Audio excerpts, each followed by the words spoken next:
So let's get started going over the ethane, ethene, ethyne comparison. These are organic compounds, hydrocarbons. They're also alkanes, as we'll learn in your organic part of your course. But let's do some Lewis dot diagrams. I want to do some orbital sketches and explain the geometry and properties. It all starts with dots on a page, and it all starts at Lewis dot diagrams using valence electrons. So C2H6, you probably could guess that the carbon is the central atom. Hydrogens, of course, are famous for being terminal.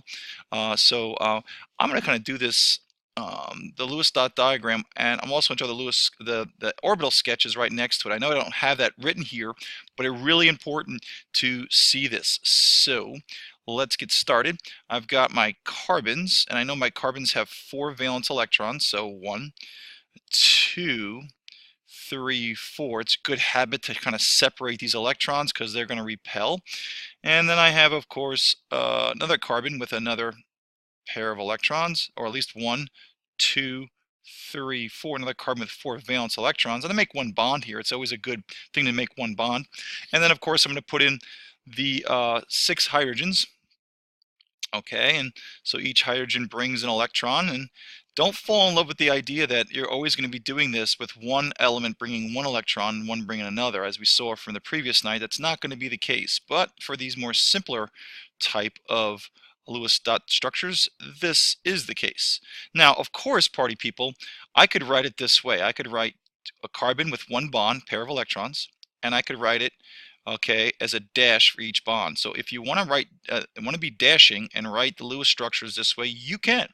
The only issue here is if you are going to be dashing and put dashes instead of these pairs, if there are lone pairs, you're going to have to put them in. In this case, we don't have any unbonded lone pairs of electrons for either the hydrogen or the carbon. Okay, so let's get started talking about what we're dealing here. How do I identify the hybridization? Well, I find my central atoms. It's always about the central atoms, the terminal ones I don't need hybridization to explain. And if I look at my carbon, I find how many regions of different regions of electrons. I have 1, 2, 3, 4. There are 4 regions. Okay, if you want to, draw that this way, probably say, okay, there's 1. Oh, Christmas, I don't want to do that. Okay. If you want to draw them, okay, how about we do this? This is 1, 2, 3, and 4. I mean, you can see that those are 4 different orbitals there. So however we want to do it, count the different regions of space. And because I count 1, 2, 3, 4 for this carbon, and of course it's the same over here, 1, 2, 3, 4, okay, it must have been that an S and 3 P's came together. An S and 3 P's is 4 orbitals that came together to produce 4 orbitals that are repelling themselves, okay, with a tetrahedral. Now, how do I know that right away? Because if it's sp3, if I can identify sp3, I know right away I'm dealing with a tetrahedral for my electrons. It just so happens I have hydrogens in every one of these positions. Yeah, okay, at least in the free positions. So because there's an atom, like for this carbon, you have 3 hydrogens and another carbon here. So this atom has 4 atoms in the 4 hybrid orbital positions. So the molecular geometry is exactly the same. Okay, polarity, this is a nonpolar molecule. And the reason why I know it's nonpolar for 2 reasons. Number 1, I can see that this is a very symmetrical molecule. And if you're going to call a carbon to hydrogen bond a polar bond, which I do not, because of the symmetry, there's no difference in one side of the molecule than another. Now, I'm going to tell you the real deal. The carbon and hydrogen have about the same electronegativity. Don't forget that electronegativity is just a fancy word we use to measure the attraction for electrons due to Z, okay, or N. All right, so this is a nonpolar molecule. It's symmetrical. There's an equal distribution of charge. In any case, because these bonds right here are, in my opinion, nonpolar for hydrocarbons, and it's not just my opinion, it's all other opinions. Anytime you have a hydrocarbon, it doesn't really matter the shape because these electrons are about equally shared. Hydrogen and carbon have about the same electronegativity, so these electrons are about equally shared. And if they're equally shared throughout the molecule, there's not going to be an unequal distribution to make a more negative or positive side. Okay, now I do know that we've answered everything. I didn't ask for it, but I'm also going to ask for the bond angle.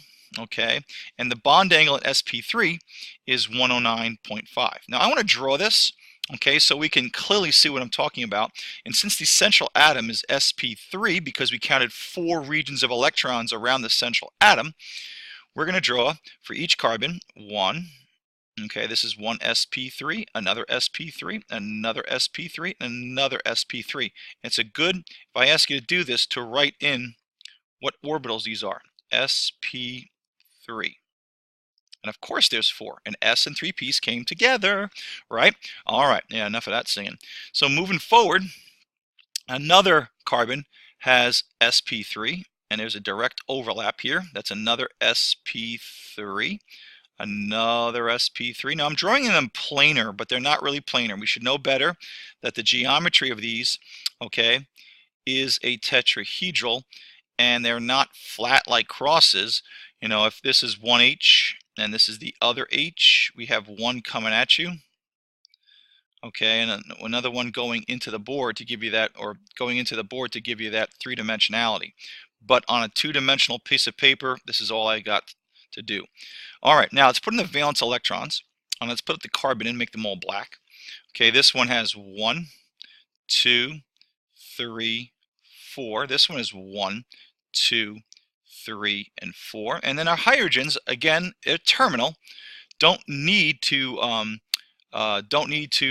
hybridize something terminal. It bonds in one side, and it's 1s1, so it's just a spherical S, and it brings 1 electron to the table, and there's your orbital sketch.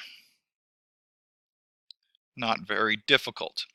The biggest thing is you're able to leap from these dots into these orbitals. 4 regions of electrons is 4 different orbitals that repel themselves into a tetrahedral shape, into that classic 109.5 degree angle for the tetrahedral. So there's your 109.5 in all directions.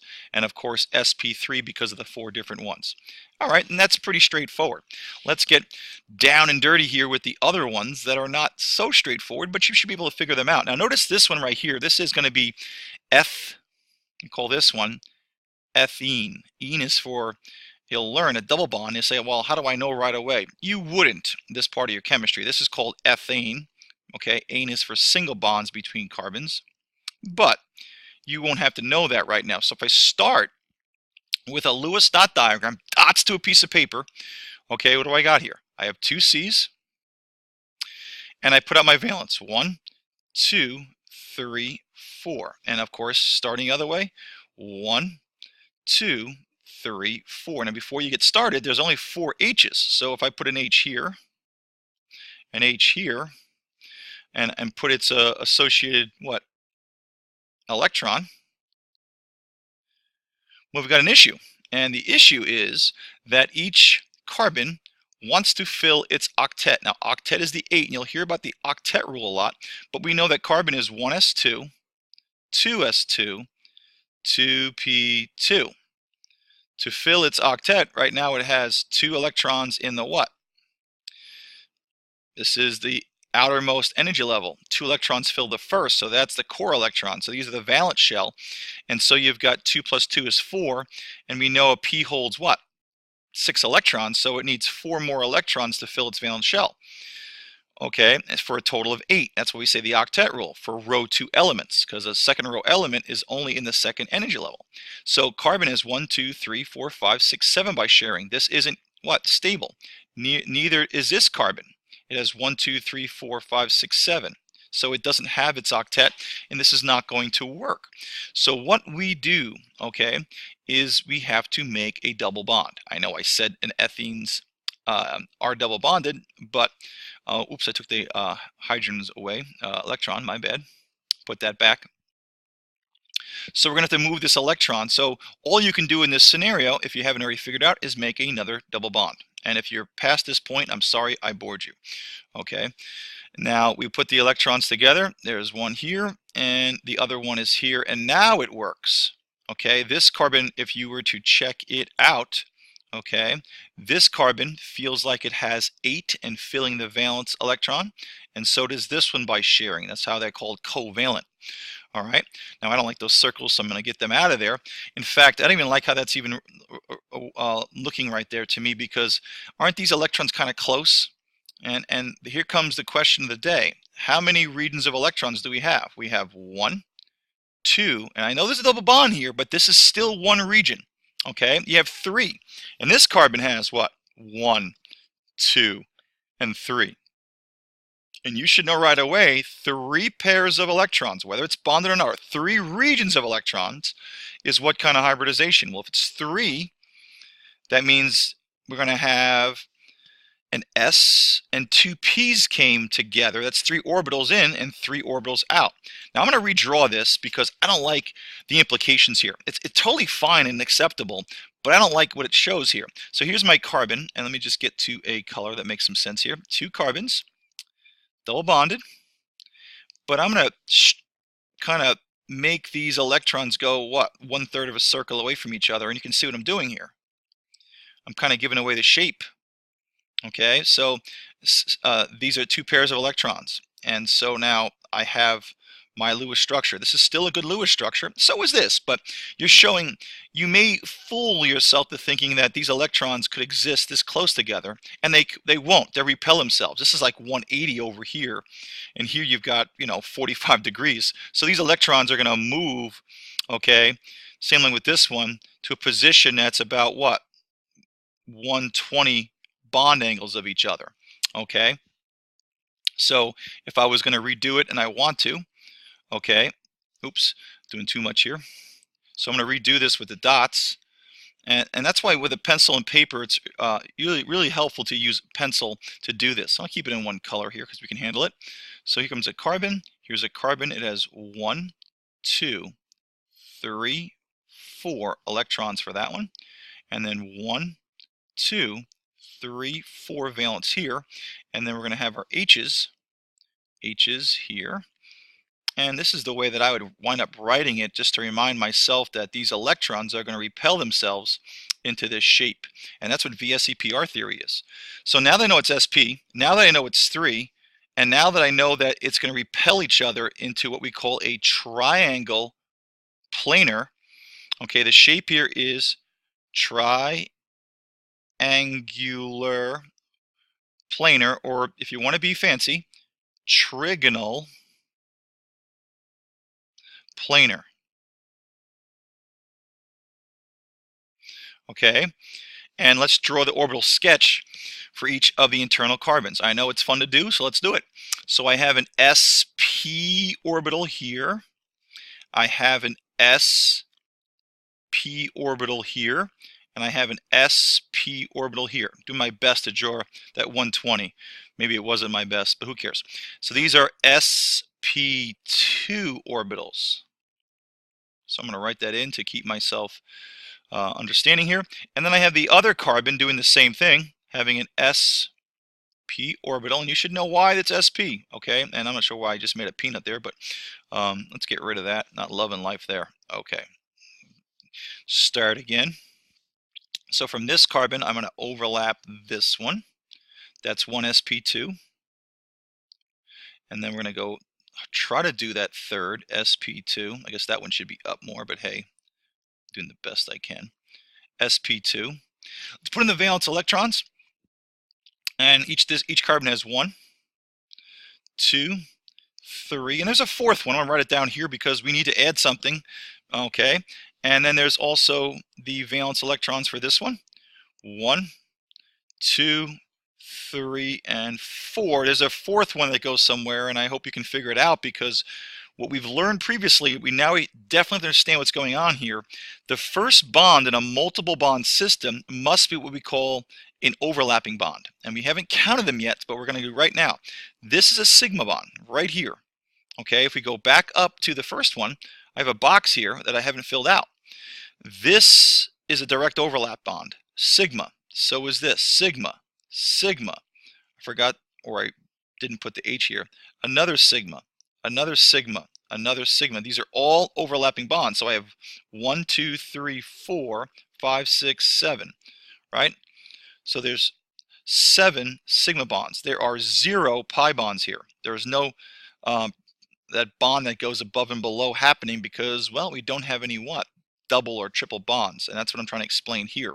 Here, for the first place, I have a what? A double bond. The first bond, the first region right here is an overlapping of the 2 hybrid orbitals. Where is the second bond? I kind of left these electrons out. Well, my friends, in chemistry, if it's sp2, there is a lonely p that did not get hybridized. So this one has an unhybridized p. Now, it's hard to understand this. These are planar molecules, right? So if we kind of pick this up and understand that this is coming up from the top and then coming into the bottom down here, this is an unhybridized p. That one unhybridized at the top and coming down to the bottom. And this could be p, y for both. But this is an unhybridized p. And what do you know, party people? Well, that one electron I'm going to put here, and now carbon has 1, 2, 3, 4. It goes in unhybridized p, and the other one, other electron, I'm going to put right here. And so the next bond, and let's get rid of these dots here. The next bond is going to occur, okay, between the unhybridized p. So the second bond is where we're going to have that unhybridized p. Let me say the second bond comes from unhybridized p. So this second bond, okay, goes when this electron jumps back and forth from this orbital, and so does this one. Remember, this is one orbital, this unhybridized p. This is another. They're going to share 2 electrons, just like these 2 orbitals. So they share electrons above and below. And because we're sharing over a great distance that's not directly in between the nucleus, these bonds are a bit weaker.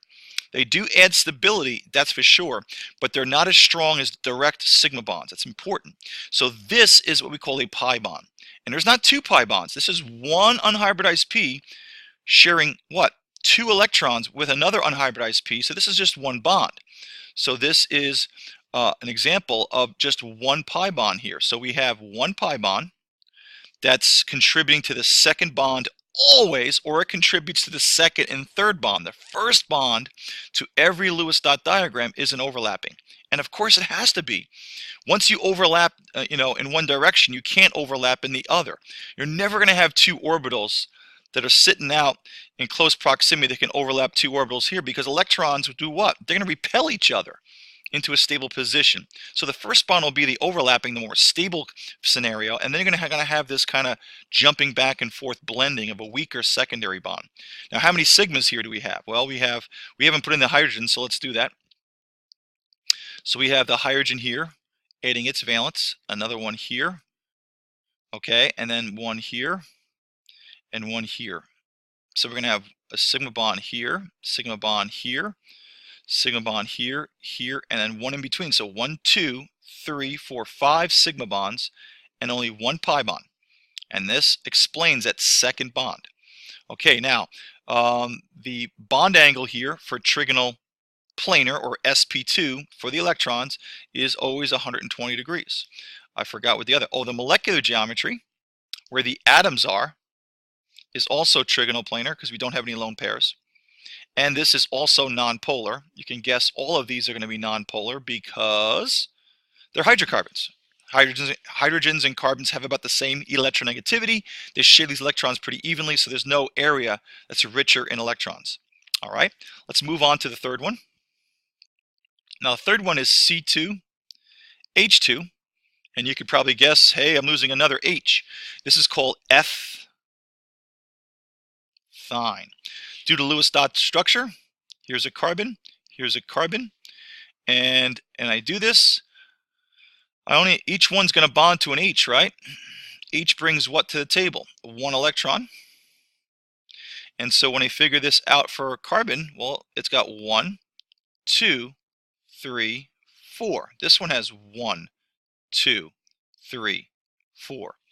It's the only really way to explain or figure out that carbon, by sharing, will have 8 electrons and fill its octet. And this carbon, by sharing electrons with the 3 pairs of the other carbon and this hydrogen, so they both do that. Again, you could write this another way. Carbon triple bonding to another carbon, single bonds to the H. Now, I drew it linear, but you may not know that. You could have drawn this H bonding over here, but what do you know? Electrons are going to repel themselves. So here comes a million-dollar question. What's the hybridization? Okay, well, my question to you is how many different regions of electrons surrounding the central atoms? There's 2 of them. Here's 1, here's 2, this one has 1, this has 2. Each one has 2 regions. I know there's a region here of multiple bonds, but it's still one region because the first bond is what? Yeah, its first bond is the overlapping, the sigma bonding of the what? Hybrid orbitals. So because there's 2 regions, this means an S and a P. How do I know? There's 2 orbitals that went into this, and you get 2 equal orbitals. And if it's sp, you know it must be linear. And of course, the molecular geometry can only be linear. And of course, this is nonpolar because it's a hydrocarbon, but it's also got what? Symmetrical shape as well, and the bond angle here is 180. But let's see if we can make some sense of how many bonds we have here. Now, one thing to remember, the first bond is always going to be a sigma. The second and third are going to have to be pi bond. And let's prove that. So for sp hybridized, because there's 2 regions of electrons around the central atom, let's do that. This carbon has 1 sp orbital, and here's the other. This other carbon is going to have a direct overlap with this carbon's sp orbital, and another here. And let's write sp to make some sense of this. Let's put in the valence electrons. Carbon has 4, as we've been talking about. 1, 2, it's got 2 more, 3, 4, and then this one's got 1, 2, 3, 4. Now you can probably guess the first bond has been taken care of, right? We definitely know that this bond, or one of these 3, is this one right here, and there's your sigma bond. Okay, now we have some H's, so let's just draw them in for fun because it is fun. Here's my H that brings an electron. It's a terminal, so we don't need to hybridize. And so we've got everything set here, except how do we make the second and third? Well, just like the other one, if it's sp hybridized, that means 2 p's did not hybridize. So they're still there. So I'm going to draw one going up and down because this is a complete unhybridized p. Here's another one that's going up and down. It could be a p, I should draw that a little better. That could be p y.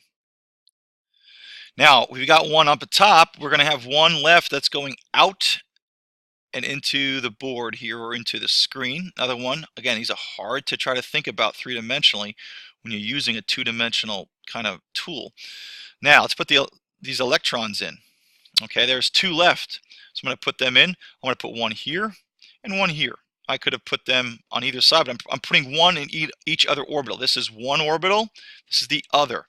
And then back to the red, this one's got, let's put one here so it overlaps, and the other one here. And let's get rid of these guys right here. Oh, Christmas in July.